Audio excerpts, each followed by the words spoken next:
Okay, if you're a permanent resident, you know that your green card is your lifeline. But renewing it or replacing it, well, that can feel like a huge, stressful task. But it really doesn't have to be. Today, we're going to demystify the whole process. We're breaking down Form I-90 to give you a clear, simple plan to get it done right the first time. So let's talk about that feeling, that little jolt of panic when you glance at your green card and see the expiration date creeping up. Or even worse, the feeling you get when you can't find it at all. That little card is so important for your job, for travel, for your peace of mind. But take a deep breath. There is a very clear path forward, and we're going to walk through it together. And to make sure you've got everything you need, here's our game plan. We've got 5 simple parts. First, we'll pinpoint the exact form you need. Then, we'll cover the who, when, and how much. After that, we'll do a step-by-step on how to file. Then we'll look at what happens after you file. And finally, we'll wrap up with some crucial tips to help you avoid the most common mistakes. So, let's dive in. All right, first things first. Let's make sure we have the right tool for the job. And that tool is Form I-90. Its official name is the Application to Replace Permanent Resident Card.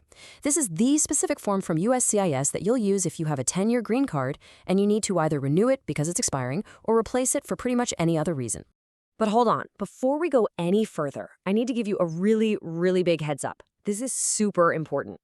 If you have a 2-year conditional green card, you know, the kind you often get through a recent marriage or an investment, Form I-90 is not for you. You have a totally different process called removal of conditions. Seriously, getting this wrong is one of the biggest mistakes people make, so just double check that you have that 10-year card in hand. Okay, so you've confirmed you're in the right place with your 10-year card. Awesome. Now let's get into the nitty-gritty details. We're going to cover the 3 big questions: who can file, when should you file, and of course, how much is it going to cost? So who exactly should be using this form? Well, the most common reason, obviously, is that your 10-year card is about to expire or maybe it already has. But Form I-90 is also what you'll use if your card was lost, stolen, or damaged. You also use it for updates, like if you have a legal name change or in that super frustrating situation where USCIS mailed your card but it just never showed up. Now, timing is absolutely key here. If you're doing a standard renewal, you can file up to 180 days. That's about 6 months before your card expires. But listen, don't file any earlier than that. It can actually cause processing delays. On the other hand, if your card is lost or stolen, the rule is simple. File as soon as you possibly can. You need to have proof of your status with you, so you don't want to wait on that. Okay, let's talk about the money. Looking at the fees for 2026, USCIS is giving a pretty clear signal here. Filing online is $50 cheaper.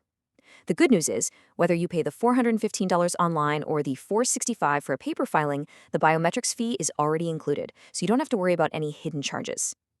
The takeaway here is pretty simple. File online. It saves you time, and it saves you money. All right, deep breath. This is the main event. How do you actually file Form I-90? Let's walk through it step by step. You've basically got 2 paths you can take. File online or do it the old-fashioned way by mail. We already know online is faster and cheaper, but the convenience goes way beyond that. You can upload all your documents digitally and pay instantly with a credit card. If you file by mail, you're dealing with printing, making physical copies, getting a check or money order, and, hoping it doesn't get lost in the mail.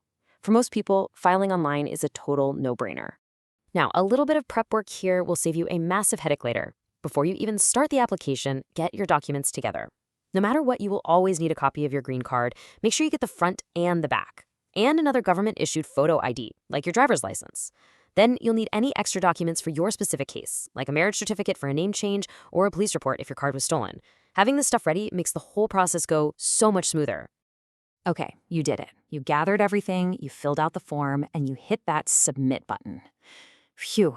So, now what? This next part is all about what to expect and what the timeline looks like while you wait.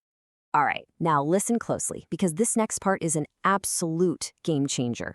It's the #1 reason you should not stress about processing times. The second you properly file Form I-90, USCIS automatically extends the validity of your green card for 36 months. That's right, 3 full years. Your official receipt notice becomes your legal proof.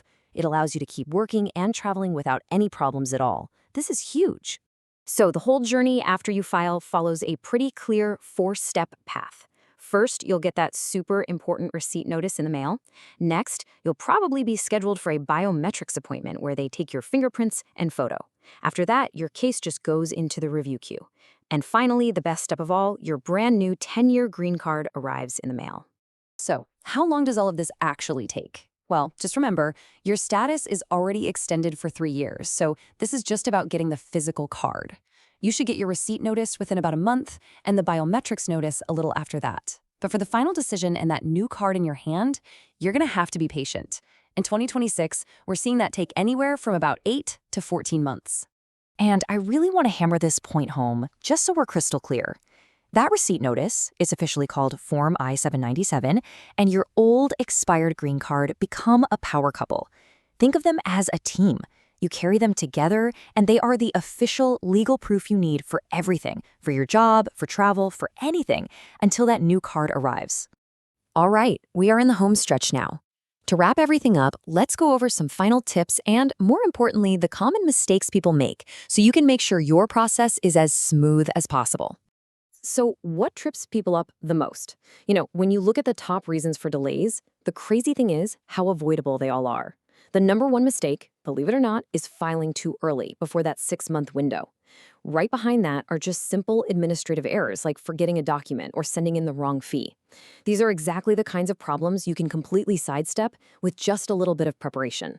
So let's boil everything we've talked about down into one final super simple checklist. Number 1, file online if you possibly can.